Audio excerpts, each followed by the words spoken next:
Man, how's everything going, man? How's everything going, brother? Are you doing good? Family, dude, daughter, how did she do, bro? Was it mutton busting? How did it go?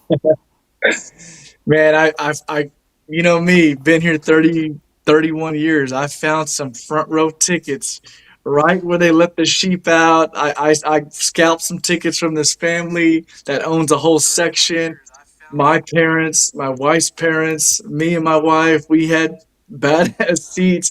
We're ready to go. She's on the jumbotron. We're watching it, and right before showtime, the sheep goes and the cowboy grabs her and picks her up, and she don't ride the sheep in the big show. No.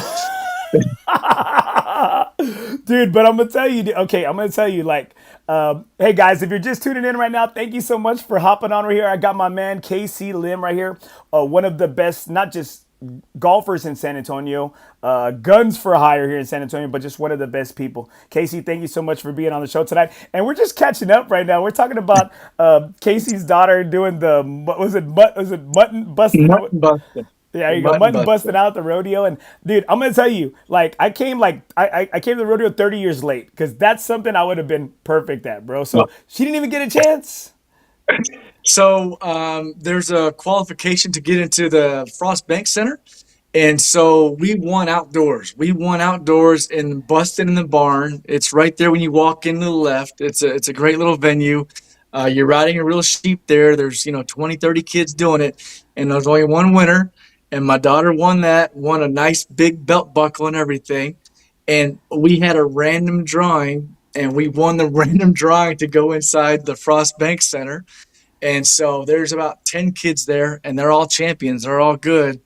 And so I bought some front row tickets. I'm in there. My wife's in there. My parents are in there. Her parents are in there. We got front row seats.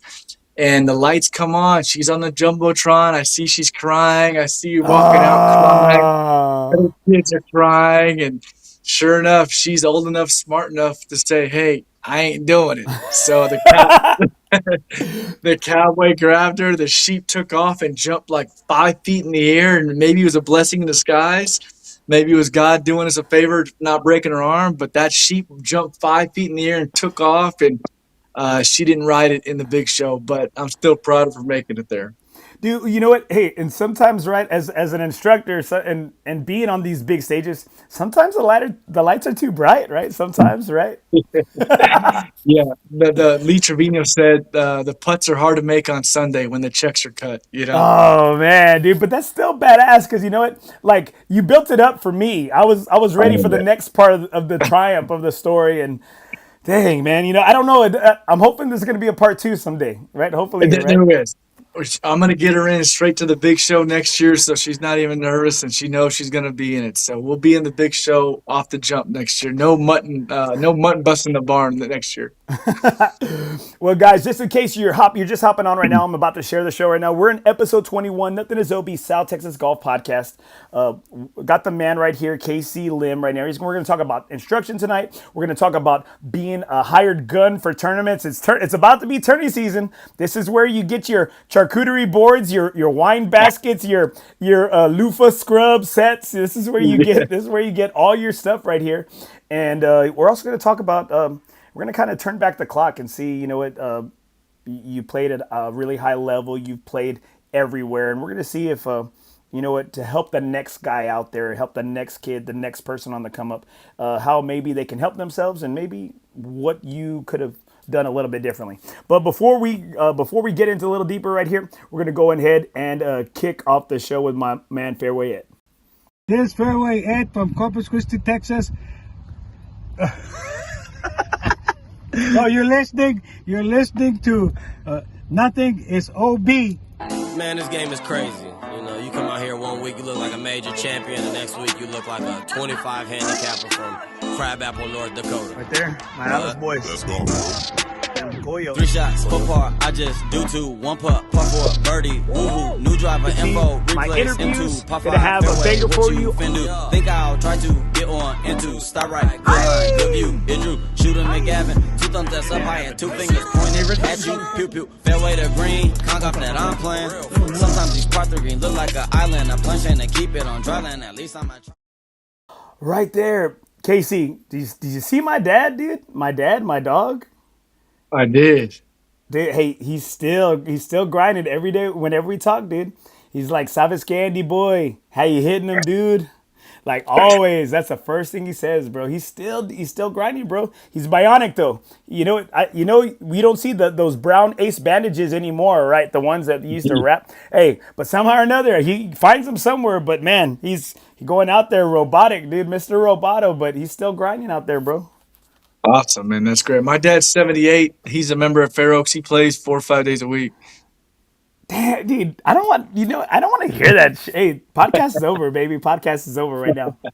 Guys, before we continue out here, guys, don't forget, guys, we're coming live from the Texas Chancla Studios. Big ups to my guy, Jesse Hernandez. Make sure you hit up my man, Jesse Hernandez, at jessehernandezlaw.com. He will fight for you. Hit him up at 210-807-8656. That is Jesse Hernandez at jessehernandezlaw.com. Dude, that guy, the Texas Chancla, bro, he's living his best golf life, bro. He was at Scotland, he was at Ireland, he was in UK.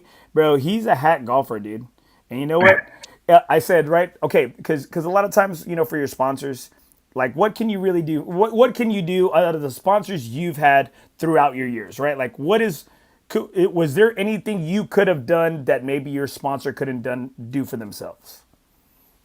Playing good golf, fixes a lot of things, right? I mean, I've said it from every level, from junior golf to college golf to professional golf. Playing good golf takes care of everything. Now there's NIL money. So, if you have sponsors, they sometimes usually want a return on their investment. So you play good golf, let's say you have a 50-50 split or an 80-20 split, they want you playing good golf. So, you can do other things for your sponsors. I had Mercedes-Benz of Bernie, like I was going to lease a car from them and drive it around, and just kind of help them out that way. But he wasn't really looking for that. He just wanted me to make the PGA Tour. So stuff like that. But clothing sponsors, hat sponsors, just wear the hat, wear it proud, and, don't wear another brand. I mean, they're sponsoring for a reason. So if I'm with Callaway, I shouldn't be wearing a Titleist hat. If I'm with Titleist, I shouldn't be wearing a Callaway hat. So it's just representing the brand as good as you can do, in my opinion, is all you got to do.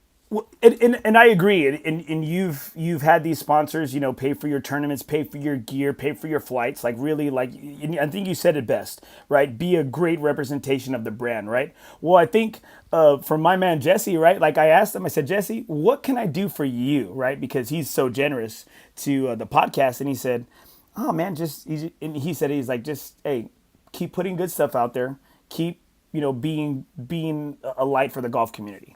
And I was like this, well, so you're saying this sponsorship's over? Like, right? And so I saw him post something the other day, right? He posted, he goes, hey, do any three of my friends want to chip in $1,200 each so we can go play out at the Covey? That's what he says, right? And I'm like, I text him, I said, hey, you want to play there?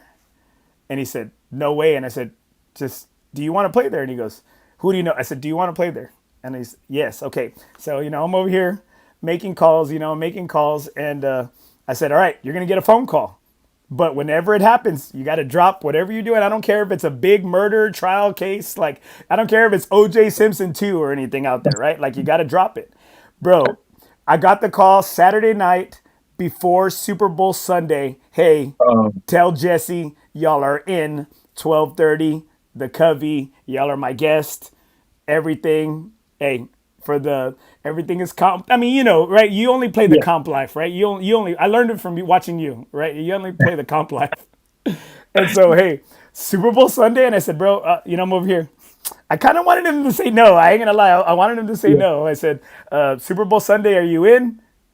I'm picking you. He goes, what time am I picking you up? And I'm like, but again, it's like that's probably the only thing I could do for him that he couldn't maybe do for himself. Yeah. That's awesome. Yeah, no, stuff like that for my sponsors. Yeah, we played the most exclusive courses. I've had a TPC membership when TPC first opened because I had a tour card. So, I took them out there. I was a member at Oak Hills. I took them out there. Member at Briggs, took them out there. So, yeah, I mean, you scratch my back, I scratch your back. I mean, it's a simple game, in my opinion. Oh yeah, definitely right here. And one more right here. Got to pay one more bill right here, guys. We are presented by FOREBROS Tour. Never golf alone again, guys. If you don't have a home, FOREBROS Tour has a home for you. Make sure you hit us up. Best amateur tour in the city. These are my boys. These are my bros. Make sure you hit them up. They're not for everybody. They might not be for you, but they're just for me. All right. So Casey, right here, man. As tournament season is about to come on up, you know what? You're stepping into a new role. You said you got a new job. You got a full time. You got a real full time job. But it's also tourney season is around the corner right there. And you know what? You have a reputation around the city that, hey man, if KC's on your tournament team, what are some things that are going to happen if you're on their team in scramble season? There's that, I don't know if it's Friday Night Lights or what, but if you want to win, put Booby in, you know? So, I mean, let Booby spin, you know? So, I'm a scramble connoisseur, you know? I play a lot of them, probably 40, 50 a year. I played 15 in October. I played 13 in November.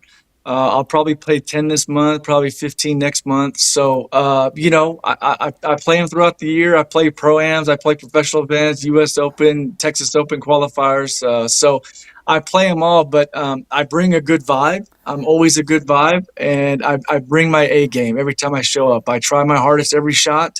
I try to make every putt. I'll make my team, or I'll buy the most mulligans allowed, you know, just to make sure that we win, place, and Damn. show. Okay, I'm gonna lie, right? So we're having our putting for pops tournament one year, and right, we have like a boatload of four bros are entering it, right? And Rudy James goes, "Hey, I'm gonna call KC right now. Like, hey, KC's in right now. Hey, if we're because we're gonna make bets on what team wins, right?" And he goes, "Hey, we're Yeah. gonna bring KC in," and I'm like, and I said, "Hey, dude, like." It's for the kids, bro. Like, hey, it's for it ain't that kind of tourney. But I think you said it right there. It's the vibes guy, and it seems like I think that's what makes you not only everybody, obviously because of your game, but I think in these tournaments, right? They want to everybody wants to enjoy themselves while they're kicking ass too, right? For sure. You know, I mean, I play so many that, you know, it gets kind of redundant, but like I still want to win, you know, and like the biggest thing for me, and you know, you could say what you want, but cheating in a scramble is like lying to your grandma. Like there's no point, there's no reason. Like it's a scramble. Just play and see what happens, right? You know, try your hardest, buy the cannon, you know, buy the mulligans, buy the hole in one, you know, do what you can and see what happens at the end. But for you to make a par and write down birdie, that's just, I don't see the point of that. You know, buy more mulligans or get better at golf or get a better team, you know, or hit it closer, right? So, I wish we could all play honest, but my my joy in scrambles when I do have fun, like we're playing eight sums. You know, we're playing eight sums, two different Oh, groups. that's We don't know them. badass. And you know, par's your friend, and so it takes the same amount of time. I might have said this last time on the podcast, but like make it eight. And I'll tell you what, anytime I played a scramble with eight sums, or anytime I played a scramble with the five lowest scores go play, I've won every single one of them. I've won every single one of them. So that should tell you something, that we play honest and we play hard, you know? And I love to hear that, right? I love to hear that because I think you see it a lot of times, right? Where do we get a lot of our local golf news? It's say golfers, right? You hear people Mhm. say, and then and it kind of it pisses me off sometimes when you hear people say, "Oh, like why go play a scramble, right?" Well, then it's Yeah. like, what type of scramble? Is it a charity scramble? Is it a three-man scramble? Is it a three-man blind draw? Is it an A, B, and C? Is it a two-man scramble? Like I hear scramble, and when people like talk shit and talk down about it, and it bothers me because sometimes a lot of these big money two-man scrambles, they're out there, right? They're out there, and you've played in. I'm sorry, you've played in your fair share and still do. Yeah, no, last year I played in a lot. I didn't have this job. I got this job June 16th, 2025. So before that, I was swinging sticks again. I went to Q school, got my card again, but I was playing a bunch of two-man scrambles, and I had a different partner in almost all of them, and I won every single one, and they were for money. And I played against some stout teams, stout players. Mike McGowan, A-Rod. I Gowie, mean, Gowie. Why you gotta drop those names here, well, I man? mean, he was there. He's good. He knows who won. So like, I mean, I love the guy. He's a great golfer, but I'll rise to the occasion. And here's the biggest thing: like people always say, "Hey, can you play tomorrow? Can you play for 1,000?" I haven't touched the club in 2 weeks. Yeah, I'll play for 1,000. I may not shoot 65, but I'll still play. I'm not scared. So I've told this to all my students, all my friends. I'm good at golf because I practice. I practice more than anyone growing up. I practice more than anyone would have my tour card. I practice more. I was the first one to range, last one to leave. So that's what made me good. I'm not good because I came out of my mom's stomach good. I practiced my tail off, and that's what got me good. So, I try to stay sharp as I can, but with my new adventures I have going on, I'm focusing on my new job, and that's, most of those charity scrambles I'm playing in. But last year, I played a bunch of 2-man scrambles, and I won all of them, and they were for big cash. So those are the ones I enjoy most because cash is king. But these charity scrambles, I got some belt buckles here, I got some Told you trophies here. you got your charcuterie boards, you got your Bed Yes, Bath and Beyond, you got your gift cards, you yes. got your wine and jelly of the month club, bundles and stuff like that. I'm like, okay, but guys, I'm just telling you, if you see KC or Ray Garza in line in front of you, getting their fajita plate, getting their burger getting their burger in front of you, you're screwed. You're playing literally for second or third place. And then if you see Casey in front and you see Ray behind you, you're screwed, man. Like you're screwed. Like you better take two plates. You better take two plates.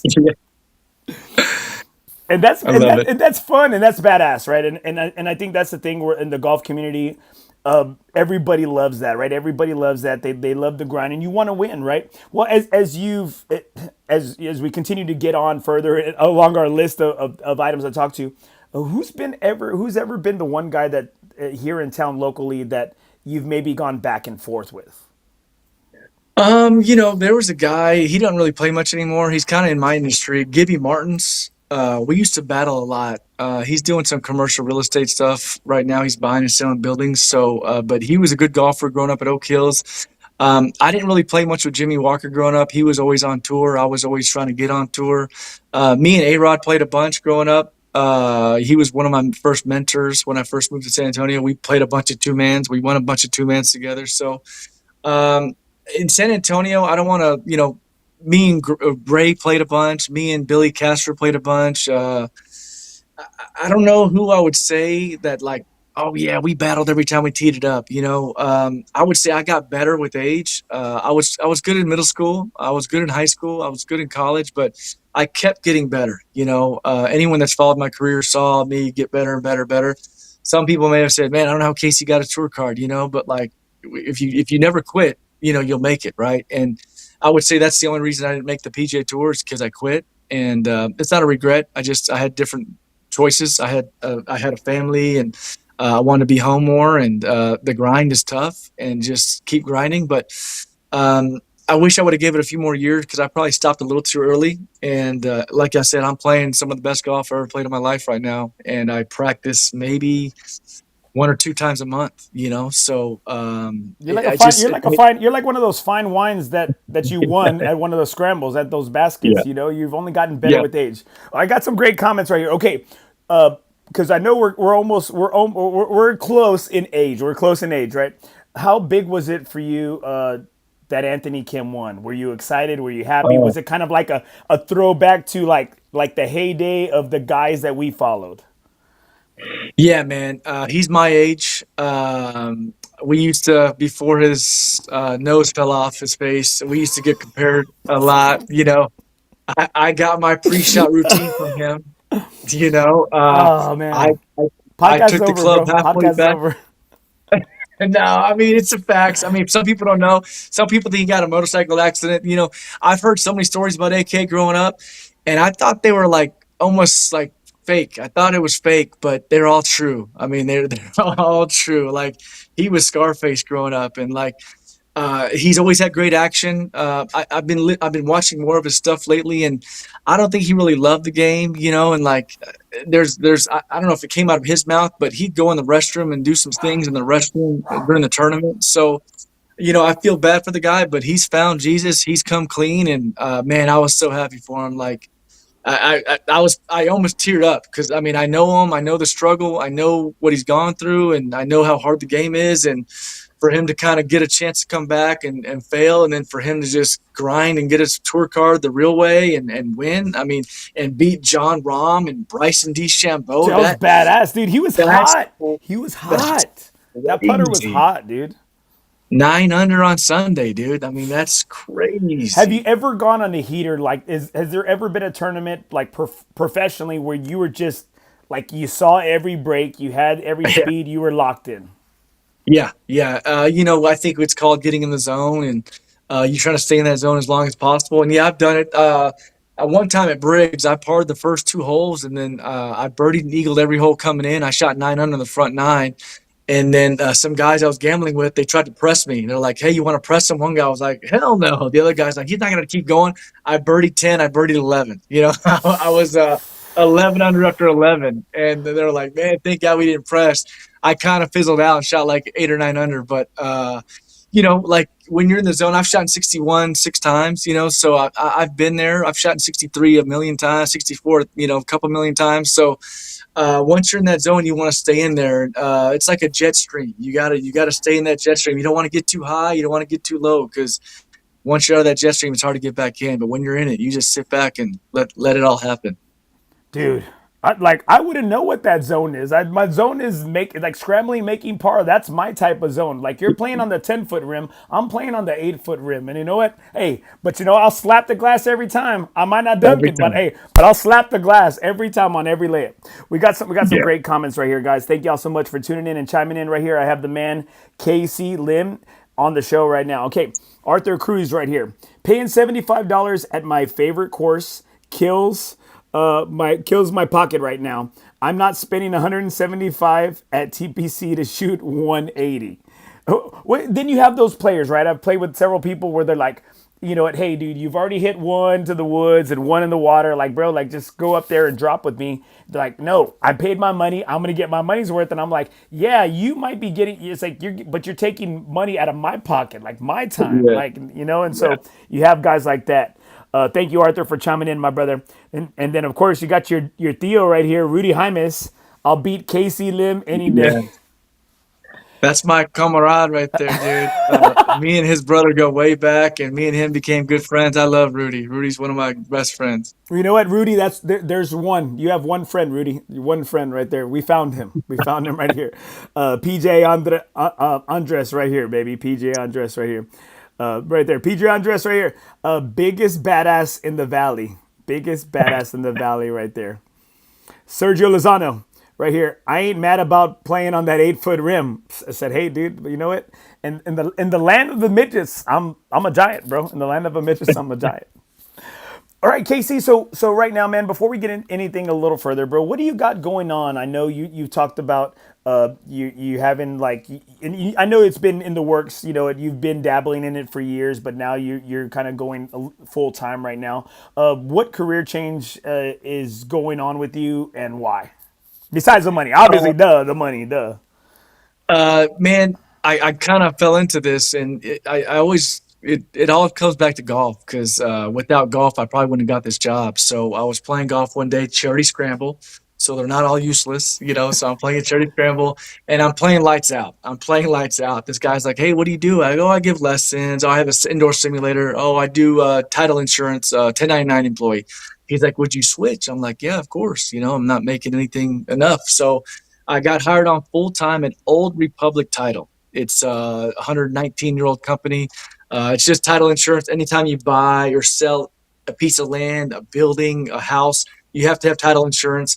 And my team, it does that for you. I'm business development, so I do a lot of wining and dining and golfing. Fortunately, I take people golfing, I take people fishing, I take people hunting. I take people to Spurs games. I make sure their experience is good with me, and they bring the business to my company, and we all take care of each other. So that's my new adventure. So it allows me to play a lot of golf, a lot of charity scrambles. Like I said, October, November, I played a bunch, and I was working for that company. And I'm trying out for the Valero pre-qualifier on Thursday. So my company really supports what I do, and I bring as much business as I can to them. So I'm doing title insurance to water it down. So I saw the name. Is it because is this why you thought it was a sign because it had Republic in it? Is that why like hey Yeah, you got some it's my ties? calling. They Yeah. you got Republic Golf Club, yeah, Republic Golf Course was my first job, and it went under, but yeah, Old Republic title was an easy slide in. I'd have to change the resume too much. so and that's great because you know what I think it's all about doing something you love and being able to sell yourself and it's something you believe in too, right? I think the Yeah, thing is if anyone's ever gone through that process. I told myself, I said, my first home, we went through that whole process. I said, you know what? Literally, like the movies, you got to sign the stack of yeah, papers that are that are like this, right? And yeah. I just keep hearing the door open. Somebody's gonna come in and say, hey, you know what? Stop what you're doing. Like Denied. yeah, yeah, denied, right? And I think the thing is that you've always been a person to help the next person, right? And I think you're a guy that's obviously translating well to this business because you've always wanted to help people through instruction. You're a vibes guy. You've always been a good guy. There's not a lot of people that I know dislike you. I mean, they can't say you're a sandbagger. I mean, what's your handicap? I mean, what do you say you are if you are anything? Whatever they want me to be, Hi, whatever I you try want me to to say be. zero. I try to say zero as much as possible. But I played a few weeks ago. I played to a +4, and an 8 handicap shot 72. I shot 67, so I lost by like 6 to him. So I mean, I think I'm gonna play the Dominion member guest this year, and they're gonna put me as a +5. So to me, it doesn't matter what they give me. I say zero just because I think a scratch golfer should be a zero, and I'm not doing it full time anymore. But whatever you want to give me, I'll play to it. I'm not going to argue about it anymore like I used to. I need to be at least I'm a 9 right now with Four Bros, but I identify as a 12. Like right now, it's just in season, in during sports season, handicap is horrible. But you know what? Once summer comes, baby, hey, I get in that golf summer shape, baby. I do, Yeah, I I love do. it. I love it. So right here, Casey, you know what? You spoke about the pro am right here, and kind of take us through. I know the last time I looked, last time we had you on January last year, and Okay. what is the closest? Let everybody know what's the closest you've come to getting in, and everybody that knows you thinks that. Man, if you just find a way to get your ass an attorney, like you're gonna Yeah. make a run. You're gonna be the Yeah. old Roy McAvoy. You're gonna be that guy that makes a run. Yeah. Man, I wish you had a data guy because it's been so long. But they used to have it at Pecan Valley. And back in the day, there was no pre-qualifier, so it was really good for guys like me that just wanted to fly in and go try and get out. So I lost in a playoff one time at Pecan Valley to get into the Valero. I think we all shot 69. I think David Ogren was in it. I think Jonathan Vegas was in it. I think I was in it. I think there might have been another guy in it, and I don't know who got it. Maybe Jonathan Vegas won it. 3 years ago, just recently, 3 years ago, they had it at Fair Oaks Monday qualifier. I shot 69. I think 68 got in clean. Past 3 years, 68 has got into the Valero clean, no playoff at this same course. And so that's another reason why I signed up. I'm not giving golf my all anymore, but I can shoot 68.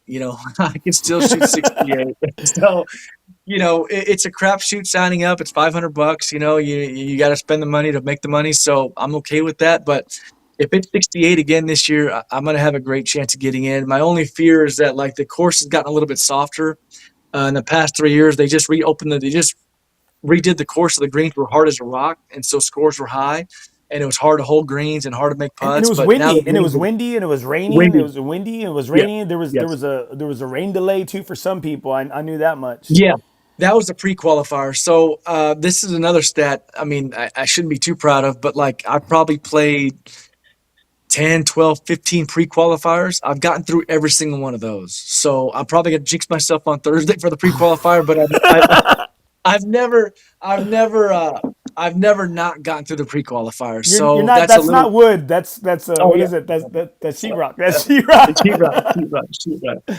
So, the pre-qualifier, I know why it's there because back in the day, guys were just trying to sign up for the Monday. They didn't care how much it cost. And you'd be next to, I'll give you an example like David Duvall or Cameron Beckman or, some guy trying to make the tour that's not on there, but they're playing with a guy that's shooting 90, So I know why they made the pre-qualifier to make another couple $1 million and to like weed out those guys. But it really affects me because I've made every single pre-qualifier, and like I said, I'm probably going to jinx myself, but I've made them all, and I show up to the pre-qualifier, and the numbers bigger, the spots are bigger, the talent's less, so there's a reason I make them all. But Monday, it's all the big boys, it's all the big names, it's all the guys that got to the pre-qualifier. So Monday's a tough one, and they only take 4 on Monday, so makes it kind of tough to get in when there's only 4 spots also.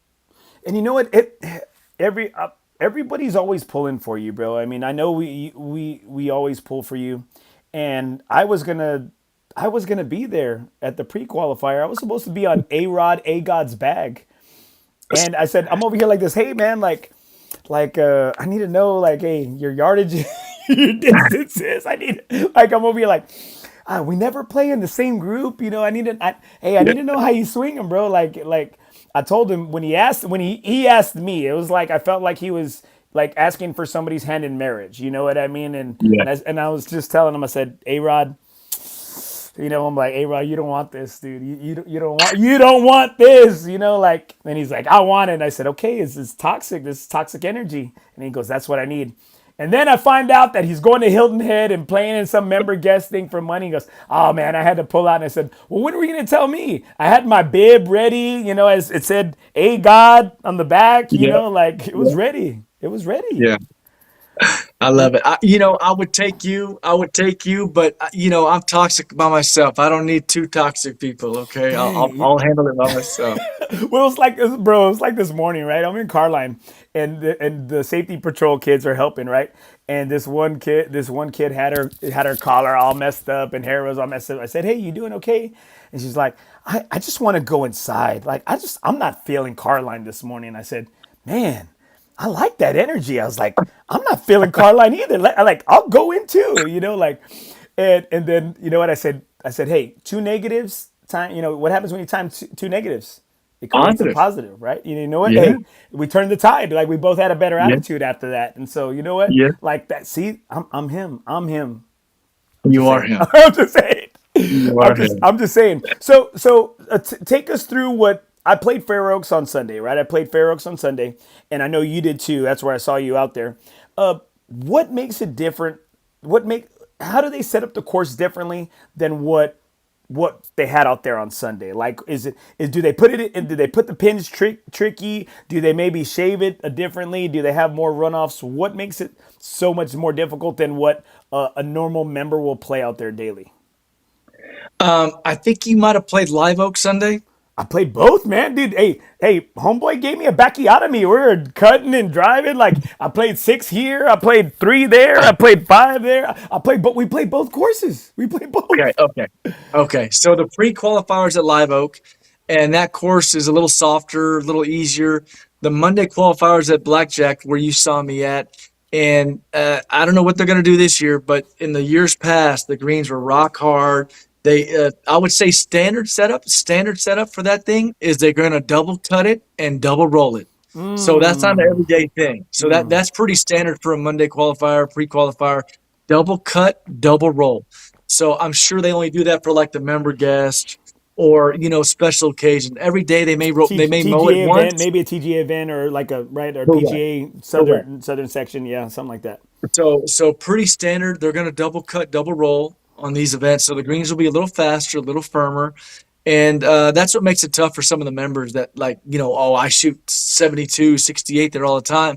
But when you double cut, double roll, they're like, oh, I've never played on greens this fast. Oh, I've never seen the greens this firm. So it kind of makes it different for the average golfer that plays the same course every day, that plays well. Tournament time, the course is slightly different. They're just not used to it. So okay, so you say that, right, and that's great insight, right? Because is there any course in town here currently that you could maybe in public and private that you could maybe say that that gives us those hack golfers or even members of private courses that those same type of rolls, those same type of greens, so it can maybe, oh, it's like that. Compare it to. Yeah, no course ever does it, because it really stresses out the greens. So like the Valero, I've been playing the Oaks, and it's been kind of soft, it's been kind of green, but you'll see on TV on Sunday the greens will be brown, they'll be burnt, they'll be rock hard, lightning fast. So it's Love it. just a special week. These member guests that I'm gonna play at Dominion, like the greens are gonna be lightning fast, and no one ever sees it besides that week. So the only thing I could maybe compare it to is like maybe like, yeah, what's it's a course, but I mean Northern Hills maybe a closest public course that someone You could, think? when it's kind of, They are. well, what They are. They do roll. They are fast. They are fast. exactly. If it's downhill, down grain, like it's a quick putt, but I'm gonna say like every putt's like that at these tournaments, at like the Valero or like the pre-qual or Monday qualifier. So every putt's gonna be like Northern Hills on a downhill, down grain, dormant green day. So the fastest putt they've ever felt as an amateur golfer is going to be every putt we have at the Monday qualifier, which I enjoy, I was which gonna I say. strive. I was gonna say. I was like. I think. I mean. I love. Give me. I love the lightning fast greens. Like when I used to hate them. Yeah, I grew up Yeah. playing Oso Beach, Gabe Lozano, and Corpus Christi. Man, they don't roll very fast. They're true, but they're Mhm. always green. And then you come Mhm. up here and it's okay, and then you start to get a taste of the good life. You start to get you finally play at a course that rolls and has the greens firm and fast, and you know what, you hate it at first, but then damn, like you get used to it, you love it, and then when the greens are Yeah. slow as hell, you hate it, Yeah. right? I know, like Yeah. Yeah. you can't stand it. Right here, Yeah. I got a great comment right here, somebody who's watching the show right now. Anthony Cantu, he needs his 2012 caddy back on the back. Hey, true story. I do. I do. He moved here. He was from the Valley, and I got him to move to San Antonio. Kind of helped him get a job at Dominion, and he's doing so well right now. But he caddied for me a couple times, and I actually got my Corn Ferry card. We went to final stage of Q School when Q School was 6 days, 6 rounds. Oh And shoot. he was on the bag for me. Yeah, he got me through TPC Craig Ranch. He got me through second stage, and I don't know if I said this in the past, but there's probably a handful of people that I know that've gotten through second stage, and he was on the bag for me at second stage. I might have told the story last time. I need to watch that podcast again, but I do too. we're I do we're too. on 18. We're on hole 18, and I'm 7 under, going to the last hole, par five, and we're like 240, 250 out, and I'm kind of in the zone, right? I'm 7 under with one to play. And I just ask him, just to kind of ask him, because that's what you do with the caddy. Hey, what should I do? He goes, lay up. And I'm like, I look at him like crazy. And I'm like, give me the 3-wood. And I hammer the 3-wood, knock it on the green, 2-putt for birdie, shoot 8 under, but he'll remember that. And I'll remember that. But yeah, he plays it super safe. This guy's got a saying, when there's OB, that's not me or something. So he'll aim he'll aim so far away when there's out of bounds, but he's a good caddy to have because I'm the most aggressive player you'll ever meet. I've done tests when I've gone to like golf therapists, and I'm off the charts aggressive. So I need someone like Anthony kind of reel me back in, because there's not a pin I don't like, and there's not a par five I don't like. So uh, Ooh, man. Hey. Golf wise, are you single? Golf. I put out, dude. Hey, dude, and I love it, right? And I think we love to hear that, and I love to hear your insight, because you've played at all these levels. You've played the backroom games. You played the pre-qualifiers. You played the qualifiers. So as Fair Oaks, out on Bernie, just about 15 minutes out north of San Antonio.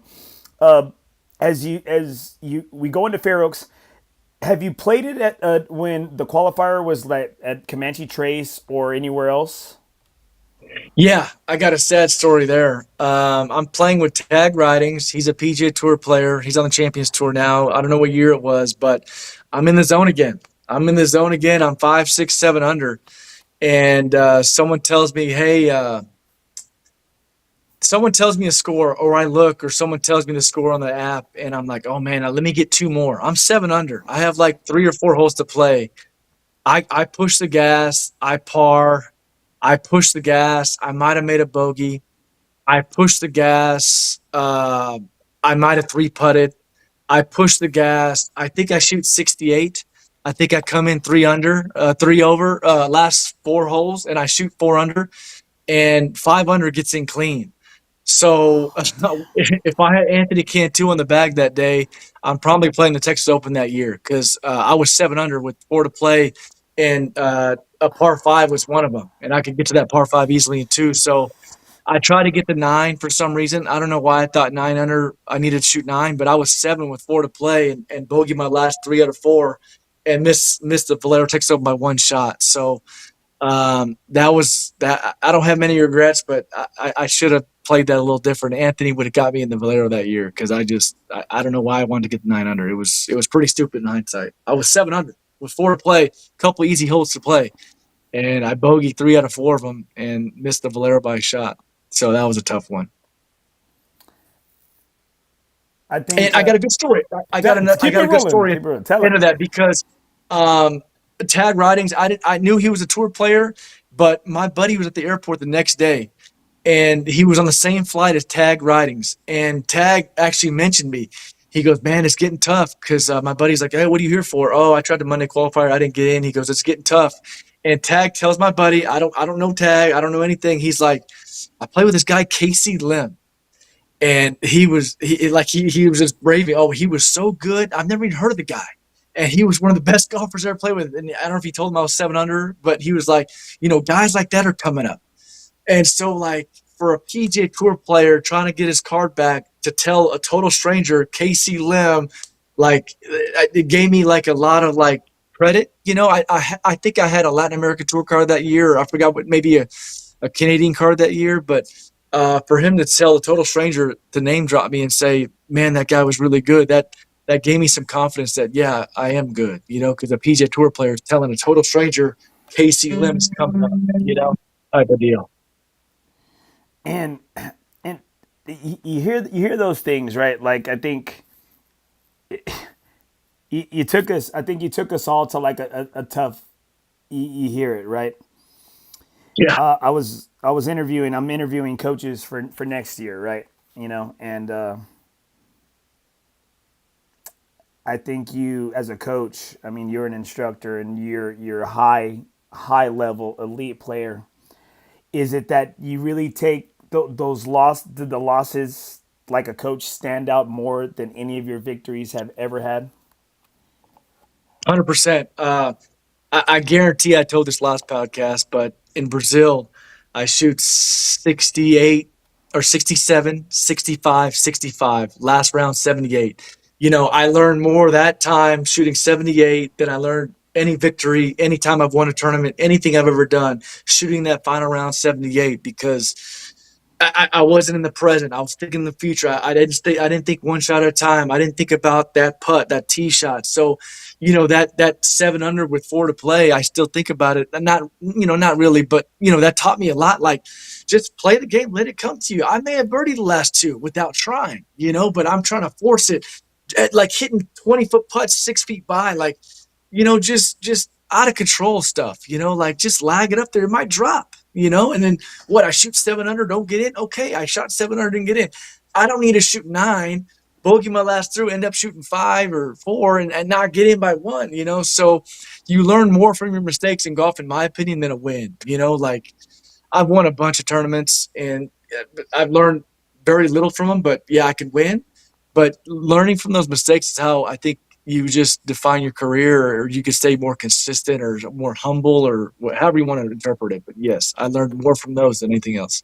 Man, I feel like I'm at the blackjack table, and you know what? There's a six showing, right? There's a six showing, and I have a soft 17. I said, man, I got a double, baby. I got a double down, and then that dealer turns over a five, and then hits a 10, and I'm just like, I'm getting those type of anxieties, Yeah. man. You're giving me Yeah. those type of feels right there, and I think the thing is that we want to see those, right? We don't see those a lot. We want to see those, right? And do you bring that type of mentality and those thoughts when you're out there instructing, or when have you had any, like, have you had anybody to where that you could drop that knowledge on them, or is it just kind of maybe the 60-year-old guy that wants to get better at golf, or do you have that young junior golfer, or what?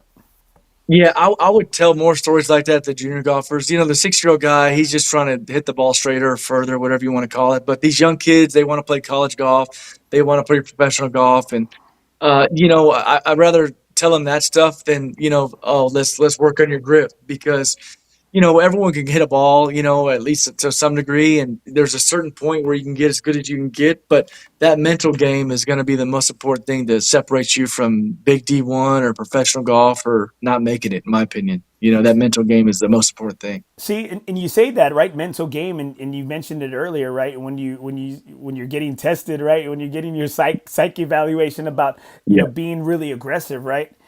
And do you think that's what separates these pros out there on tour? Is it their ability to maybe block things out, or forget it, or focus on the next shot or next hole mentality, as opposed to trying to get it all back at once, or try to let me double the bet and hit it back the next time? Yeah, I would say that's a lot. I caddied on the Champions Tour for a little bit, and I saw how safe these guys are. There's a gap like this, and there's a gap like that. They're going for that big gap every time, and I'm always going for that little gap. I mean, 10 out of 10 times they're going for that little gap. But like a par from 60 yards or a par from 110 yards should be very similar for a professional golfer. And I didn't really think about that growing up, because like I was really salty from 60 and I was good from 110. But like now I'm pretty much the same from 60 to 110. I'm going to hit it close either way. So, you just got to take your medicine and make a par, and no more doubles. I think one of my rules at Q School with Anthony Cantu was no doubles and no three putts. You're going to get your card. And sure enough, I didn't have any doubles or three putts, and I got through second stage. So at final stage, I had a couple doubles and had some three putts. I didn't get my card that year. So, it's just, if you can just avoid the big numbers and you're a good golfer, everything else will just fall into place. So tell me, what makes a good caddy for you? You said Anthony. I guess he played a lot of things safe. Was that his? I guess, was that maybe his stick, or his thing that he brought to the table, that y'all balanced each other out, or he was your Jiminy Cricket. He was your kind of your voice of reason. Hey, don't do this. Yeah, do this. Yeah, he was good about that. I'm pretty tough as a player. I'll admit that. Like, I expect a lot, I demand a lot, because I'm trying as hard as I can. Right, I want to win, I want to qualify, I want to do whatever it takes. So, you know, um, my rule of thumb, unless you're gonna grind with me every day and know my game in and out, like I want the three S's. I want you to show up, I want you to stay up, and I want you to shut up. So like I'm pretty simple when it comes to caddying for me. Like, if you know my game like to a T, yeah, get in my head. Hey, what about that cut shot you have? Hey, what about that punch shot you have? But if you don't know that, just shut up and carry the bag, and keep my clubs clean. So Anthony, he shut up and he kept my clubs clean. I mean, and so that I like that. I like that because everyone wants to help, right? Everyone wants to help. I got a guy, Brian, right now that he's like, I can't believe you didn't ask me to caddy. I'm like, man, you talk too much. I didn't tell him that, but like, like I just I've been doing this. I've been doing this long, and I need to hit this shot, or hey, I gotta, I know not to hit it in the water, right? Don't say don't hit it in the water, right? I mean, I Duh. know that, No shit. So, I'm pretty simple as a caddy, and I would love to have someone, like, if I won the lottery, I would hire you, and we'd go out every day. You'd carry my bag every day. You'd know every shot I hit, Oh and man. we'd do it 365 days a year. And you would get to know my game, and I would trust you. Yeah, I would pay your salary. I would let you do your podcast at night when I'm not with you, and we keep the party going. But that's Damn, the I'm only way, ready. in my opinion, Hey, that I could take advice. hey man, you better That's the only way I could take advice. you better go buy some numbers right now. Daddy's ready. Daddy's ready. Yeah. Okay. Hey, babe, I love you and the kids, but hey, I'm out. I'm out. I'm out. I'm out. Guys, just in case if you're just hopping on right now, thank you so much. We're gonna bring up some comments right now. Thank you so much for tuning in and chiming in. I got the man KC Lim right there. He's giving us the stories. He's giving us the juice. Maybe you know what? We're gonna go back and check it out. Maybe the juice you left. You didn't bring last time right here, and you're giving great insight right now. Don't forget we're presented by FOREBROS Tour. Never golf alone again. Coming live from the Texas Chancla studios. Big ups to my guy Jesse Hernandez. Hit him up at jessehernandezlaw.com. So we talk about your failures, you talk about your heartaches. Has that brought you to be a better instructor, or like what's your niche, or what's your thing, right? Like what type of coach are you? What type of instructor are you? And sometimes the best players don't make the best coaches. That's true. That is true. I'm fortunate enough to had lessons growing up. I'm fortunate enough to had people help me growing up. And it's funny in life and golf, and when you get better at golf, people want to help you for free. When you're struggling, they want to charge you. So it's like as you get more status, once I got my web.com card, like all these instructors, all these agents tried to help me. It's like, man, I needed you when I'm on the Latin American tour or the Adam Tightlife tour, like that's what I needed help. So I've seen a bunch of instructors. I've seen them all. I've used them all. I've spent probably 100 grand in instruction, so I have I don't want to call it a unique style, but I like simple. I like simple. Depending on where you are at your golf career, depending on where you're at in your golf career, depending on what your aspirations are at golf, I want you leaving better. I want you leaving me hitting it better, playing better, thinking better, learning something, right?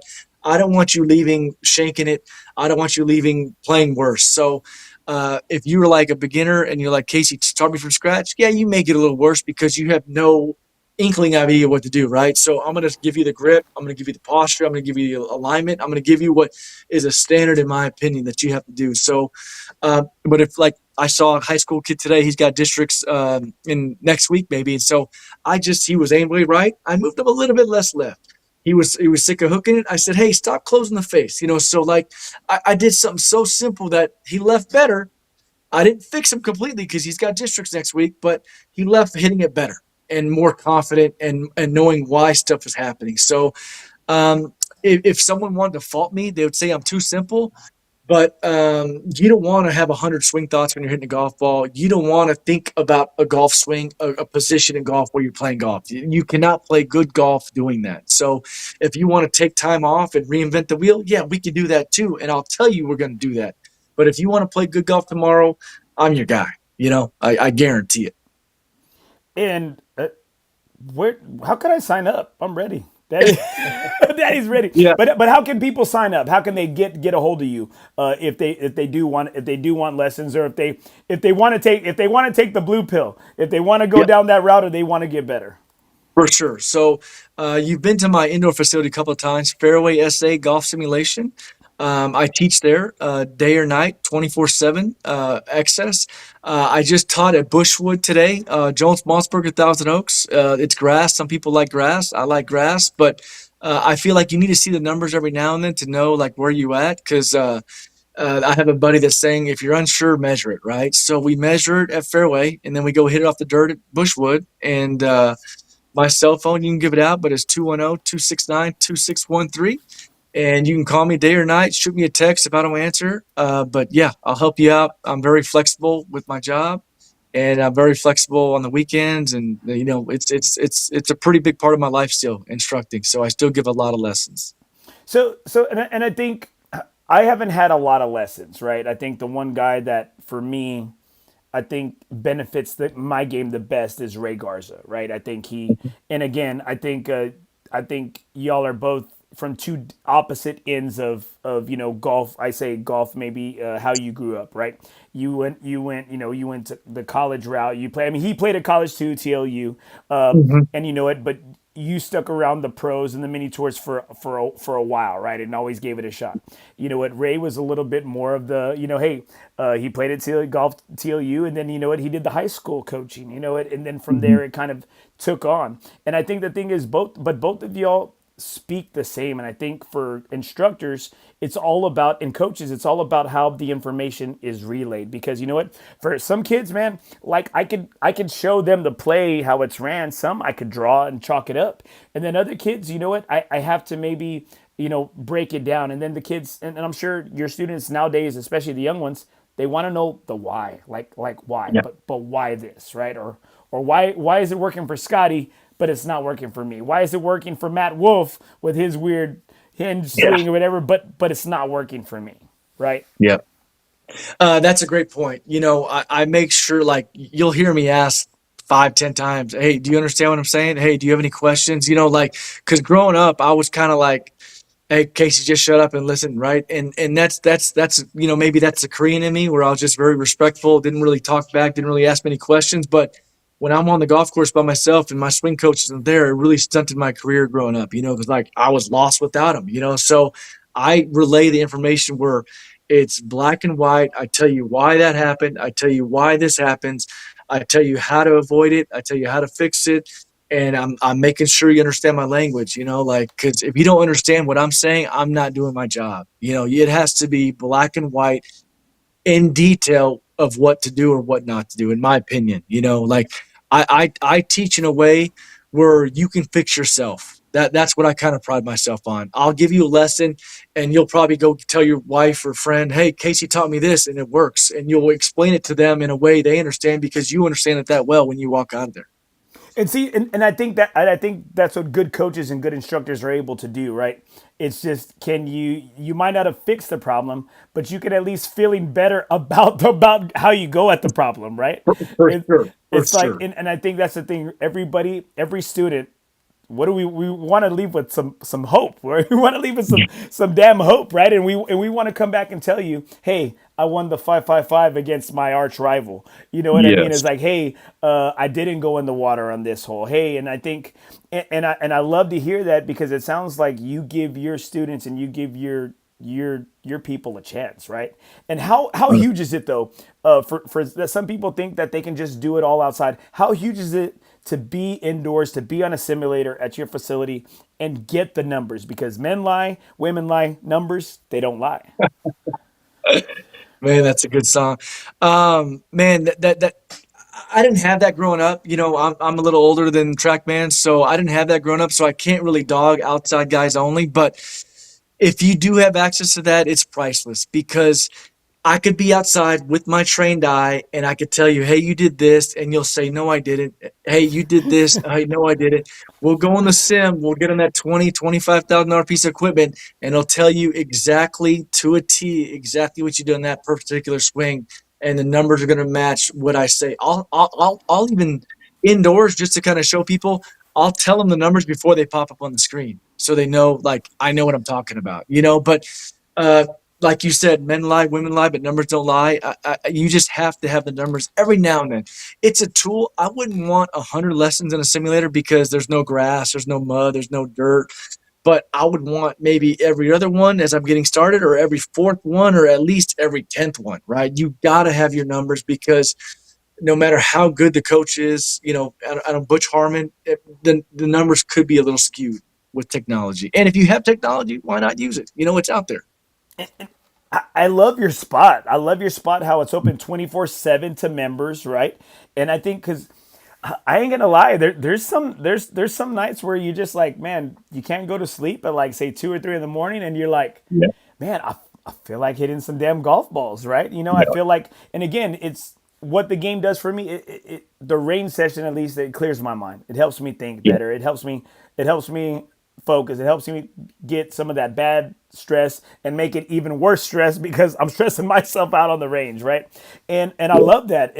I've said it before. I've said it here when you were on the show, and I say it to anybody who wants to go grind. I think your SA fairways and simulators is, I think it's a little bit, it's I look at it like a gym.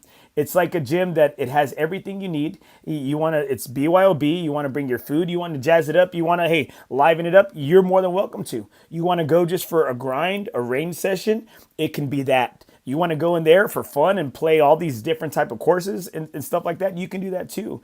And I like it because you give you give the customer, you give the member whatever they want to make it that day and that time. And it's badass. You want to be there with your boys, it's badass too, right? You want to just go by yourself and just do you can just do you, and you make it super freaking easy, right?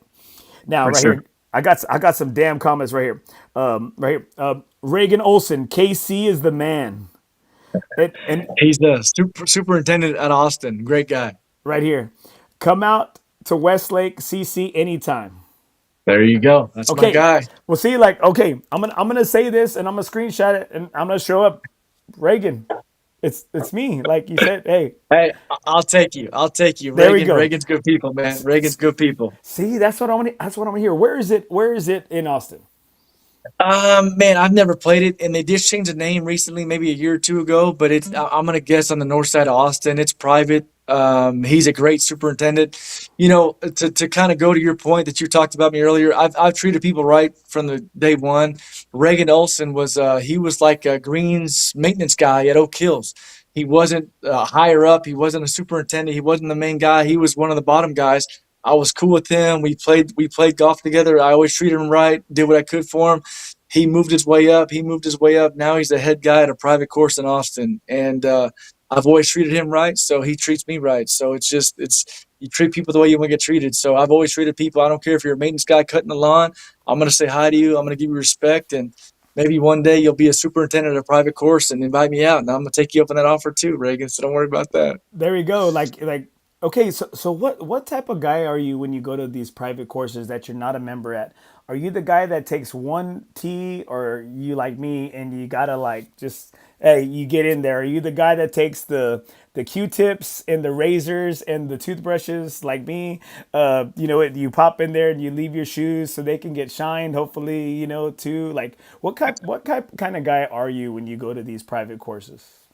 It all depends. If See, look, I like it. It depends. It depends. It depends. I don't usually pay. I usually get comped. I usually get taken care of. So I'm gonna be as gentle as I can on that golf course. I'm not gonna bother anyone. No one's gonna see me. I'm gonna repair my ball marks. You're I'm gonna gonna fill my fill divots, divots. and no one's gonna see me out there, right? Because they took care of me, right? If they're gonna charge me a green fee, I'm taking those Q-tips. I'm taking those toothbrushes. I'm getting my shoes shined. Hey, I'm gonna you're eating your Uncrustables. You're eating all the yeah. bags of peanuts. You're right. Yeah, yeah. No, I mean, I'm gonna. I play a lot. I played Boot Ranch last week for my birthday. They took Shut care the of me. hell up, bro. Stop. Stop. I'll go to Driftwood. I'll go to Escondido. I mean, they take care of me, and I take care of them any way I can. On my end. So it's all relationships. Even in my line of work now, business development for a title company. Like I've treated people right my whole life, and they send me deals because I've treated them right my whole life. So that's all it is. It's just do right, and others will do right by you. That's my motto. And I love to hear that. And I think it's always something you give off. And I think we were there at the tee box, and you're talking trash to me, but it was friendly trash, and Yeah. I'm like this, and I was like, man, I can't believe they let you here, but then again, they let you everywhere, they let you everywhere right here, right here. Carlo Griever right here. Casey is a great player and coach. Keep it up, Primo. Yeah, Carlo's a good guy. He's helped me out. I've taken lessons from him also. So it's all relationships. He's a good golfer. I see him everywhere. Oak Hills, TPC, and he had a K vest one time. He let me use that K vest, and he helped me out. I don't think he even charged me. So shout out to Carlo Griever for that, man. I don't forget, Carlo. Don't worry about that. Look at that. And then, of course, then you got another great player right here, Casey Carnes. What's up? What's up, CC, right there? So me and Casey go way back, probably junior golf, believe it or not. And we have the same name, so it's always been kind of he knows me, and I know him, and we've played some two mans together, and so he knows what's up. But I'm taking a spot at Dominion because he got a better offer, I think. So All you guys, there's better and worse offers out there for you, right? They're all yeah, out there. yeah, A-Rod jumped you, but Casey Oh jumped his man, partner. thanks. So What? Why you gotta bring old shit up? Like, why you gotta bring well, old shit up? I'm glad Casey got a better offer because I'm gonna help win that member guest for our buddy Jason. So okay, so can two elite players occupy the same space? You know what? That's amazing that you said that because I've never played with Casey, and I would love to play with Casey because I've never played with him. And like I told you, I play these two mans. I play with a different person every time, and I've won, with a different partner every time. So I would love to partner with Casey, but everyone's got their click, So um, I usually don't sort out these two mans. People usually ask me to play, and I'll say yes, but I would love to team up with Casey because I know he's a good golfer too. So I don't mind having two elites. When I was in the section, the Southern Texas PGA, I always tried to get the best partner. I used to get this guy Carlos Sainz. He played on the PGA Tour. I would always try to partner with him because he was a good golfer. So I want to win. I don't care if it's with the best. I'd rather have the best and the worst if I had a choice. So I'm always going to ask for the best. Right here, U.S. four ball. Casey Carnes There right we there. go. CC. Yeah, Hey, yeah. hey, he's putting his stuff out there. He's putting Nah, it out yeah, there for yeah. you. Yeah, Hey, that's his better offer. we, That's his we, better offer. oh, there it is. Look, Casey Carnes right there. CC, let's go. Yeah, yeah. Casey Carnes right there. My dog, Casey, man. Oh, look what he says. He goes, I'll hit first. LOL. Respect, respect, respect. No, I played some good rounds in front of him. I shot 16 under for 2 days while he was there. I shot 9 and 7 one tournament, and then the other day we played. Well, almost a year ago now, I shot 9 under in front of him. So I played some good golf for the KC. So I don't care who hits first. He might hit it past me, so I'll hit first if he wants me to. There it is right there, dude. KC, well, thank you so much for being on the show tonight, my brother. I know we went over a little bit on time, and man, great insight into what the pre-qualifier and what the Monday qualifying is.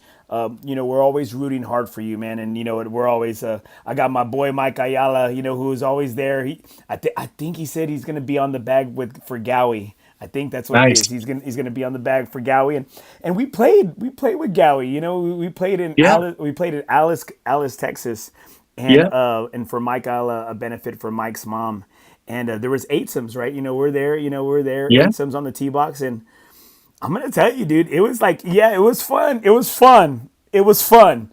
But you know what? These dudes were out there like to win. Like it was it Oh was a yeah, it was a scramble, but that wasn't easy in Alice, Texas, man. It was like playing out at Rebecca Creek with yeah, maybe better greens, and you yeah. know what, like Gowie, he wasn't sharp that day. Like he wasn't Oh wow. you know what? Hey, when you're used to Yeah, playing out there in Mid Pines and Southern yeah, Pines, and you're yeah, you're out there playing Tobacco Road and Pinehurst, and you go to Alice, yeah. Texas, man. I think he was getting bit by the rattlesnake, but I wasn't helping his ass any. He was always having to make a big ass putt because we didn't Yeah. help his ass at all. No, I would love to partner with Gowie. Yeah, I mean he's a salty golfer. I liked his game. The couple times we played together, I mean he was really good. I made a few more putts than him. That's all. But yeah, he plays for a living. That's my only thing about him. Like he plays every day. He's got sponsors. He's got every opportunity in the world. So it's hard for me to compete against a guy like that. So but I would love to partner up with him. I'll tell you that much. As we wrap up right here, I think one of the things that we always hear from people is we want to hear what are your courses here. And I think I played with an up and coming, hopefully an up and coming Division 1 golfer there at Fair Oaks this past weekend, and one of the things that he was talking about is he's trying to play like all these courses here in Texas, and thank the Lord because of my ability to be part of the Texas golf media scene here in San Antonio. I've had the privilege of playing some really nice and top rated private courses here in the state. What is maybe you give us maybe your top three in the state in regards to courses that you've played? Um, I'll probably knock down Blue Jack National this year. I have access to the Covey, so I could play the Covey. Um, Escondido's great. I mean, Escondido's great. Boot Ranch is great. I would say one of the best courses recently I've played is Driftwood. It's a Discovery Management property. It's high end. They have Baker's Bay That's in out, Austin, right? and Right? Driftwood Country yes, Club. yes, yeah, yeah. Okay, It's super private, super high okay. end, Let, and let, let me tell you that. I don't mean to interrupt you, yeah. but I get invited, right? Because maybe it's because I don't look like everybody else. Maybe I know I'm like this. Like, what am I doing here, right? And I got invited to Driftwood, and I got invited to Tempest. I got invited to Escondido, and you know what? I couldn't go because it's in the heart of my season, right? Oh And wow. but luckily enough, what I'll do a lot of times if I can't go, I'll email whoever's putting it on, the general manager or the pro or whoever's the host at that time. Hey, hit us up when you're able to, and we'll have you out. Right. Yeah, So Driftwood's it's on my list. Right. It's on my yeah, list to. Don't worry. Hey, I'm gonna make up for it. Don't worry. Like yeah. I'm coming back, baby. I'm coming back. You're gonna like that one. So, I mean, I hate saying all these private courses, but that's just the ones that keep the best detail So work, tell and me, that's the but one that you keeps. say a lot, but I want the top three. Just give it to us. Yeah, I like Cypress Wood in Traditions course in Houston. I love that layout. It's kind of got like an Augusta vibe. It's a public course. It's a four-site golf course. Jonathan Robertson's a GM out there. He runs a tight ship, and it's a great golf course. Um, I like Briggs. I think Briggs is great. I think Briggs' layout's good. Tom Fazio design. They redid the greens, so now they're marina instead of bent. So Briggs is great. I'm biased because I play these courses a lot, but I like Oak Hills too. I think Oak Hills is great. Tillinghast design, 1922, whatever. So I would say those. Trip Davis, Yep, came in yep, to bring yep, it back yep. to life. For sure. So, those just come to my mind because I play those the most, and I haven't been venturing out of town too much lately to play golf, but I'm sure Westlake, where Reagan is, probably a great course too. But I'm just giving you Oak Hills, Briggs, probably Driftwood. I mean, those are just courses that pop out in my head when you think about great golf courses here in Texas. But I heard Blue Jack's great. I just saw some pictures of it recently. Blue Jack National's great. I think Whispering Pines might be the number one course in Texas. I haven't played that one yet, I haven't so I need to either. get out there and play that. Yeah, that's probably the number one course by rating in Texas. So I need to get out there and play that one. So okay, so the guy who did Whispering Pines is the same guy who did the Cubby, Chet Williams, Okay. Yes, and yes, it is. so as we close out right here, I was telling this story to our friend there on Sunday. So started the podcast in 2018, and again, I might be telling the same stories. We go back, right? The same stories. I say it all the time. Started the podcast in 2018. One of the goals was to get my dad to go play at Corpus Christi Country Club, the course he caddied when he was in his teens. Him and his brother caddied. Wow. Hadn't been back there since he caddied. That was one of the goals. Wow. In 2002 or 2001 they did a redesign of it. They did a remodel. Chet Williams was the designer for Corpus Christi Wow. Country Club. Wow. We do a media day. I asked to bring my dad with me. Chet Williams can't play because he hurt his shoulder, but he rides around with us for several holes throughout the day and just kind of giving us the layout, talking about why he did this, why he did that out there on the course. And I mean, you want to tell, like, it was one of the best rounds of golf that I can say that, I've had ever. And like, I loved it. And we had Chet, to kind of give us his insight. And then I didn't realize like how great of a golf course architect this guy was, right? Like, Yeah. and he has like a lot of, even though as a white guy, like he has like the love for Latin American like flair and culture. And so he's done a lot of courses like, in Mexico. And we were out there at Vidanta World. I play his par three. This is badass par three course out there.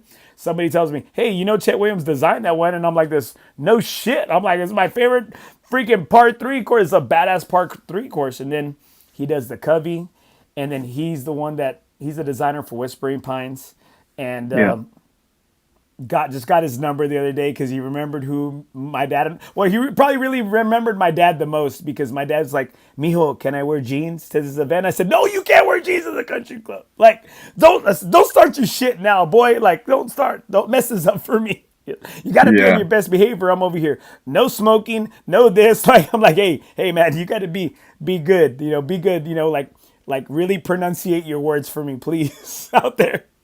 But we had a great time, and I see the work that Chet Williams does, and I love it, dude. Like I'm a big fan of his work and his designs, and it just so happens that they're like he's got the 3 out of the 5 top courses in Texas, and I'm like, Yeah. did we just become best friends, Chet? Yes. I'm gonna Let shoot me him have his like, number too. hey, I'm gonna shoot him late night texts. I'll be like, I'm like this, hey, what are you doing? What are you wearing? What are you wearing? Well, Casey, my brother, you got to keep us updated, man. We're going to be rooting Yeah. hard for you. Thank you so much for being on tonight, bro, my brother. We appreciate your honesty and coming out here and giving us insight, man. Giving us insight because many of us, we've never been on that side of the table. We've never been at the high stakes. We've never been in the high stakes room out there on the course, bro. Much love. And, bro, we're rooting hard for you, bro. We're rooting so Yeah. freaking hard for you, my brother. Hopefully next week, Wednesday, I could get back on and tell y'all we're going to the show. So, Let's go, baby. Let's go, my brother. Well, hey, Casey, you have a good night, brother, and good luck to you, man. all right, buddy. Thank you. All right. Have a good night. Peace, Hey, bro. guys. That's my dog, KC. KC Lim. I'm so thankful for his time, his candidness, his insight. And you know what? And he always, he's about that action life, baby. He's always about that action life. And you know what? He's always been kind and always been a good dude to me. And so all I can do is rock and root for him. And I hope you enjoyed the show, man. You know what? He came on tonight. We got March Madness. We got the brackets going on here. Thank you so much, everybody, for tuning in. We so appreciate it. Make sure, guys, all you got to do is click like, follow, subscribe, share the show. If you have any ideas, thoughts, man, guys, let me know. We're so thankful for my presenting sponsor, FOREBROS Tour. Never golf alone again. If you don't have a home, FOREBROS Tour has a home for you. We use Unknown Golf. We have all different types of games, net, gross, king of the par threes. And you know what, guys, man, my boys just came back and they played some great courses out there in Colorado. I was jealous, but I played 2 of the 3 courses already. They played out there Arrowhead, they played out there Fossil Trace, and they played out TPC Colorado. And it's a great time to be a Ford Bro. We're so thankful for our board. We're thankful to our members. We're a member first organization that we don't keep any of the money that is paid for dues. It goes back into our guys. It goes to the hole in one pot. It goes to using Unknown Golf, which is a great app that that tracks all the courses. It tracks live scoring. It tracks all the events. It's just it's a great time to be a FOREBROS Tour, and it's a great time to be a FOREBRO member, and we'd love to have you. We're so thankful to our board, our guys. It's a great organization, guys. They're my brothers, they're my boys, and I love them. And it's my group, it's my home away from home. If you don't have a home, guys, FOREBROS Tour has a home for you, guys. Please hit us up on Facebook. We're on Instagram. We have Unknown Golf link. The link is included in the show notes. All you got to do is go to nothingisob.com, and there's a tab on there that says FOREBROS Tour. Click on it, and it'll take you right, give you some information. And guys, we've been coming live all night from the Texas Chancla studios. Thank you to my guy, Jesse Hernandez. Make sure you hit him up, man. He's such a great dude, a great guy. He'll fight for you. He fights for the people that can't fight for themselves. Make sure you hit him up at jessehernandezlaw.com. Hit him up at 210-807-8656. That is the Texas Chancla, the studio sponsor. All right, guys. Again, hey, man, please make sure you click like, follow the show, share the show. Hey, that's golf, bro.